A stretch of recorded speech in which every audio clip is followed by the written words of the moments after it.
Hello friends, welcome back to MDCC। So अब मैं almost recovery कर रहा हूँ। आज से आप सबको पहले जैसे रेगुलर बेसिस पर वीडियो डिलीवर करने की मैं कोशिश करूँगा। बहुत सारे टॉपिक्स पर वीडियोस बनाना बाकी है, तो जल्द से जल्द वीडियोस में अपलोड करने की कोशिश करूँगा। सो आज के वीडियो में इटर्नल्स कॉमिक्स का 8th issue the city of the toads की स्टोरी एक्सप्लेन की है। So without wasting your time, let's start this episode.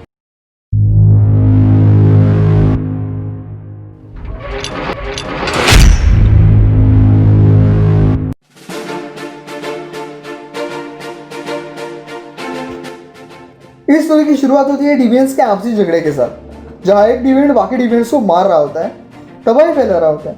लड़ाई झगड़ा ये डिवियंट्स के लिए तो अब तो एक डेली रूटीन सा बन चुका था। उस डिवियंट ने मास्क पहना था और उसे रिजेक्ट के नाम से जाना जाता था। डिवियंट्स अपने लोगों को उनके लुक्स और बॉडी स्ट्रक्चर के हिसाब से जज करते हैं। टोड के सिपाही सामने आए और उन्होंने रिजेक्ट को धमकी दी कि वो अभी के अभी एक केओस फैलाना रोक दे और अपने आप को सरेंडर करे। डिविएंट ने रिजेक्ट के ऊपर एक इलेक्ट्रिक वेपन पॉइंट किया और उसे वॉर्न किया। बाकी डिविएंट्स टोड से रिजेक्ट को कड़ी से कड़ी सजा देने की मांग की। टोड ने सभी डिविएंट्स को शांत करते हुए कहा कि रिजेक्ट के साथ क्या किया जाएगा इसका डिसीजन वो खुद लेगा, ना कि उसके लिए कोई और लेगा। रिजेक्ट का असली नाम था रैंसर और उसे किलिंग मशीन और वॉरहेड के नाम से भी जाना जाता था। रिजेक्ट मतलब वो जिन्हें डिविएंट्स ने अपनाने से नाकारा है। डिविएंट्स ने रैंसर को पकड़कर टोड के सामने पेश किया। टोड ने अपने सिपाहियों को रैंसर के मुंह पर से मास्क निकालने के ऑर्डर्स दिए। एक डिविएंट रैंसर का मास्क उतारने लगा और उसने टोड से कहा कि रैंसर दिखने में बहुत बुरा है, लेकिन उसके लड़ने के स्किल्स बहुत अच्छे हैं, वो एक पैदाइशी किलर है। टोड ने कहा कि रैंसर के स्किल्स अच्छे हैं या बुरे वो खुद डिसाइड करेगा। उस डिविएंट ने रैंसर के मुंह पर से मास्क निकाल दिया। उसकी शक्ल देखकर सब हैरान हो गए। सभी डिविएंट्स ने टोड से रैंसर के लिए पनिशमेंट लेने की मांग की। जब रैंसर का मास्क निकल गया था तब रैंसर ने अपना चेहरा अपने हाथों से कवर कर लिया। टोड ने उसे अपना चेहरा दिखाने का ऑर्डर्स दिया। रैंसर एक ह्यूमन की तरह ही दिख रहा था, वो बाकी डिविएंट्स की तरह नहीं था और इसीलिए सभी उसे पनिशमेंट देना चाहते थे। टोड ने कहा कि रैंसर के साथ क्या होगा एक कॉम्बैट के जरिए देखा जाएगा। टोड को कोई ऐसा चाहिए था जो रैंसर को हरा सके।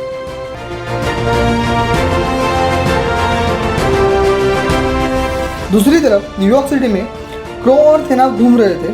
क्रो उनके पास्ट लाइफ के बारे में और उसके थेना के साथ के रिलेशन के बारे में बात कर रहा था, लेकिन थेना ने कहा कि वो दोनों अब दोस्त से ज़्यादा और कुछ नहीं है। क्रो उसके बात से सहमत नहीं था। उसने थेना को कहा कि वो उसका अच्छा साइड, उसकी अच्छी क्वालिटीज़ जानती है और उसे वो पसंद भी है। थेना ने उसे कहा कि उन दोनों का कल्चर और ओपिनियंस बहुत डिफरेंट है। क्रो ने थेना का हाथ पकड़ते हुए कहा कि वो डिफरेंस भी अब दिन बर दिन कम होता जा रहा है, अब पहले जैसा नहीं रहा, बहुत कुछ बदल गया है। थेना ने क्रो से पूछा कि डिविएंट्स उनका ट्रू नेचर क्यों नहीं अपनाते। क्रो ने उसे रिप्लाई करते हुए कहा कि उसे अभी भी उम्मीद है। उसने थेना को अपने साथ ज्वाइन होने को कहा। थेना ने उसे कहा कि उसने पहले भी ऐसा किया था और उसका अंजाम कोई खास नहीं निकला। क्रो उसे बार बार रिक्वेस्ट कर रहा था कि वो उसे ज्वाइन करे और उसके साथ उनके सिटी में चले। थेना उसे मना नहीं कर पाई।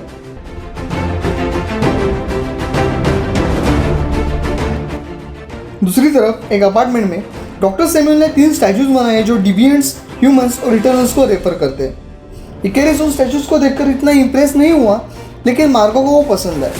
डॉक्टर सैमुअल ने इन तीनों स्पीसीज के बारे में सब कुछ जानने के लिए बहुत एक्साइटेड थे। सर्सी ने कहा कि चेंज आना ज़रूरी तो है, लेकिन इटर्नल्स को ये सब एक्साइटिंग और फनी तरीके से प्रेजेंट करना है, ना कि बोरिंग बनाना इसे। डॉक्टर सैमुअल को कुछ समझ नहीं आया। सडनली सर्सी ने अपने पावर्स को यूज़ किया और उन तीनों स्टैचूज को एक फनी तरीके से डेकोरेट किया। डॉक्टर सैमुअल ये देखकर चौंक गए। सर्सी ने कहा कि इसी तरीके से वो ऑडियंस को यहाँ रोक सकते हैं, वरना वो बोर होकर यहाँ से चले जाएंगे। तभी डॉक्टर सैमुअल को समझ आया कि सब लोग क्यों गायब हो गए। सर्सी थेना और क्रो के बारे में सोच रही थी जो टेरेस पर थे। डॉक्टर सैमुअल ने उन दोनों को इनवाइट करना चाहते थे, लेकिन सर्सी ने कहा कि अब उसके लिए देर हो गई है। एक एयर शफल वहाँ से निकल पड़ा। सर्सी ने कहा कि क्रो और थेना अपार्टमेंट छोड़कर निकल गए। सैमुअल सोच में आ पड़ गया कि वो दोनों बिना बताए से क्यों चले गए होंगे। सैमुअल को लगा कि वो सब उसकी वजह से चले गए। उसे लगा कि उसकी वजह से सारी शाम खराब हो गई उनकी। सर्सी ने कहा उनकी मतलब उसकी और डॉक्टर सैमुअल की शाम अभी खराब नहीं हुई है। सर्सी को सैमुअल पसंद था। उसने कहा कि वो कुछ करना चाहती है और ऐसा कहकर उसने अपने पावर्स को यूज़ किया और आसपास के माहौल को पूरा बदल डाला। सर्सी ने एक म्यूजिकल बैंड लाया था। सैमुअल ये देखकर सरप्राइज हो गया। सर्सी ने कहा कि उसने आसपास के एटम्स को एक अनोखे तरीके से मैनिपुलेट किया है। उसने सैमुअल को डांस के लिए पूछा।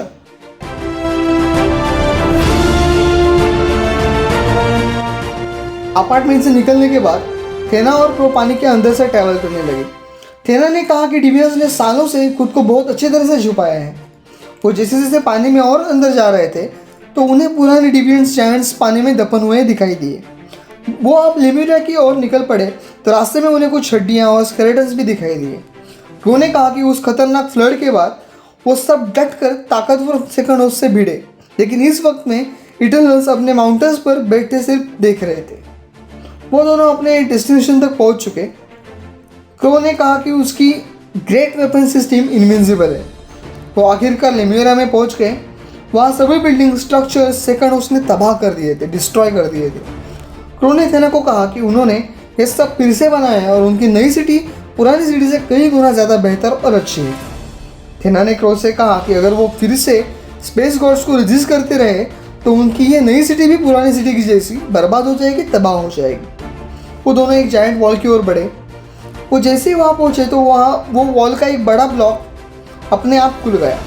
जैसे ही उनका क्राफ्ट वहाँ एंटर होता है, उनका क्राफ्ट ऊपर की ओर खींचा चला जाता है और डिवियंट्स के नई लेम्यूरिया सिटी में पहुँच जाते हैं।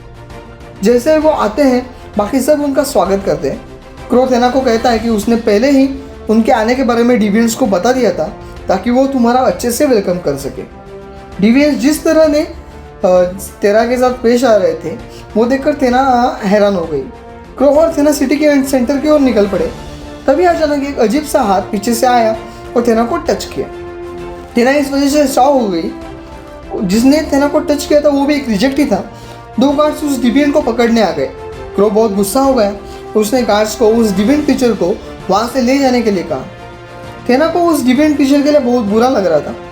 उनमें से एक गार्ड ने कहा कि वो जल्द ही इस क्रीचर से छुटकारा पाएंगे, लेकिन उन्हें समझ नहीं आ रहा था कि इन क्रीचर्स को प्यूरिटी टाइम के बारे में कैसे पता चलता है। जैसे ही क्रो ने ये सुना वो उस थेना को कहने लगा कि यहाँ टाइम वेस्ट करने से अच्छा है वो डिवियंस लीडर तोड़ के साथ जाके मिले। लेकिन थेना ने कहा कि उसे सब सच जानना है। वो प्यूरिटी टाइम के बारे में जानना चाहती थी। क्रो ने उसे कहा कि वो अब ये सब उसे नहीं बता सकता, वरना ये सब जानकर उसके डिवियंस के उस स्ट्रक्चरल इंस्टेबिलिटी का कर्ज यानी श्राप से मुक्ति पाने की उम्मीद खत्म हो जाएगी। थेना ने क्रो की बात मान ली। क्रो ने उसके सिपाहियों को ऑर्डर दिया कि उन्हें टोड़ के पास ले जाया जाए, लेकिन उनके निकलने से पहले वहाँ पर डिवियंट क्रीचर से भरी एक बड़ी गाड़ी आई और उसने उनका रास्ता रोक दिया। डिवियंट्स उसे डेथ वैगन नाम से बुलाते थे। बाकी डिवियंट्स उन्हें देखने के लिए इंटरेस्टेड थे। वो डेथ वैगन अब रुक गई। जैसे ही बाकी डिवियंट्स ने उन अजीब डिवियंट क्रीचर्स को देखा वो सब जल्द से जल्द उन क्रीचर्स से छुटकारा पाने की मांग करने लगे। सभी उन क्रीचर्स को अच्छे से देख पा रहे थे। जिन जिन डिवियंट्स का रूप अजीब था और जो जो डिवियंट्स मॉन्स्टर की तरह दिख रहे थे वो सब उस डेथ वैगन में थे।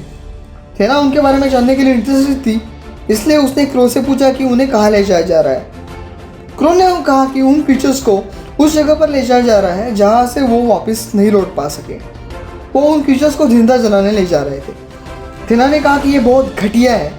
वो दिखने में भले ही मॉन्स्टर से, लेकिन वो सब ये डिजर्व बिल्कुल नहीं करते।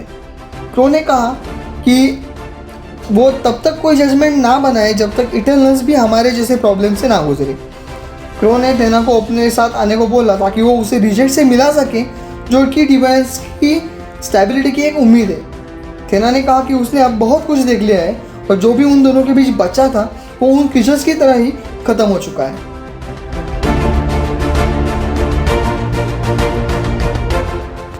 दूसरी तरफ बैटल रूम में डिवियंट सिपाही रैंसक को बैटल के लिए तैयार कर रहे थे। उन्होंने रैंसक को फ्लेक्सिबल स्टील से बना आर्मर पहनाने में हेल्प की। उनमें से एक कह रहा था कि टोड ने खुद रैंसक के लिए अपोनेंट को सिलेक्ट किया है जिसे रैंसक हरा नहीं सकता।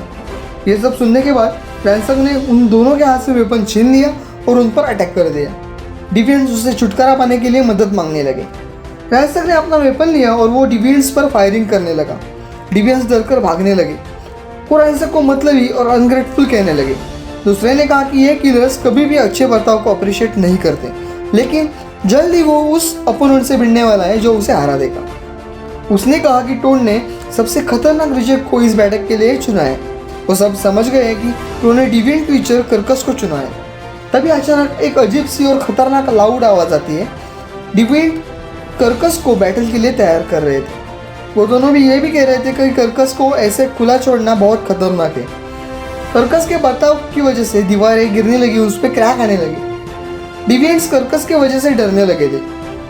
दूसरी तरफ डिविएंट लीडर टोड के कोर्ट में क्रो और थेना आके पहुंच जाते हैं। टोड ने उनका स्वागत किया। क्रो कहने लगा कि वो एक इटर्नल को लेकर आया है जिससे वो उनके और इटर्नल्स के बीच फ्रेंडशिप बना सके।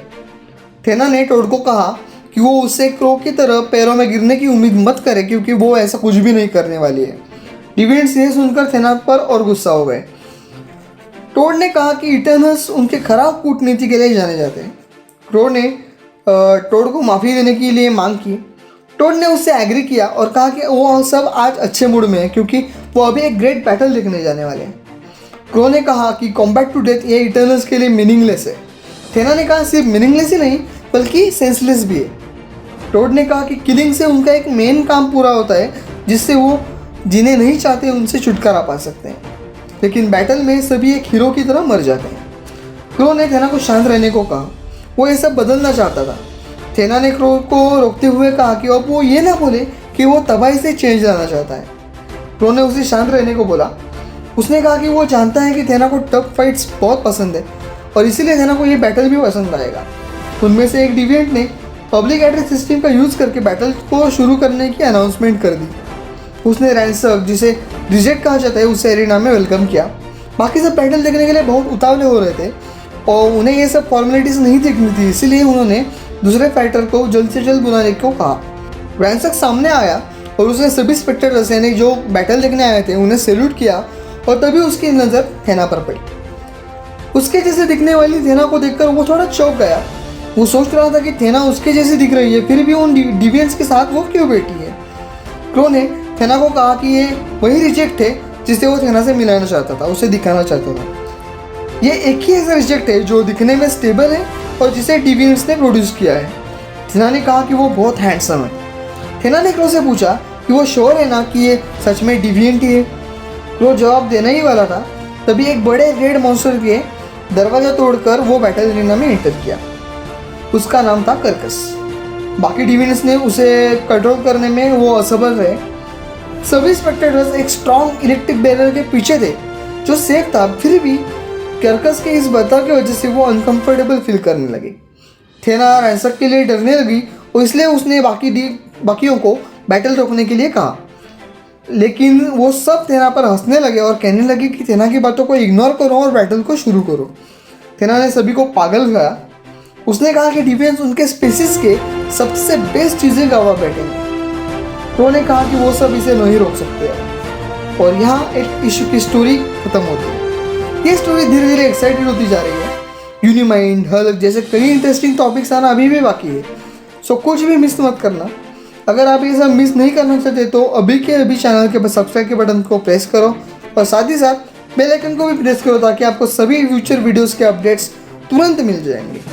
अगर आपको ये वीडियो पसंद आया तो प्लीज़ वीडियो के लाइक और शेयर के बटन को प्रेस करना मत भूलिए और साथ ही साथ आपके जो भी थॉट्स हैं वो नीचे कमेंट सेक्शन में मेंशन कर दो। अगर आप इस चैनल पर नए हो तो प्लीज़ MDCZ को सब्सक्राइब करो और साथ ही साथ बेल आइकन को प्रेस करो। मैं हेल्थ इश्यूज़ की वजह से वीडियोस नहीं डाल पा रहा हूँ, लेकिन फिर भी आपसे जितना हो सके मुझसे उतना अच्छे से रेगुलरिटी मेंटेन करने की मैं कोशिश करूँगा। So I will see you in the next video.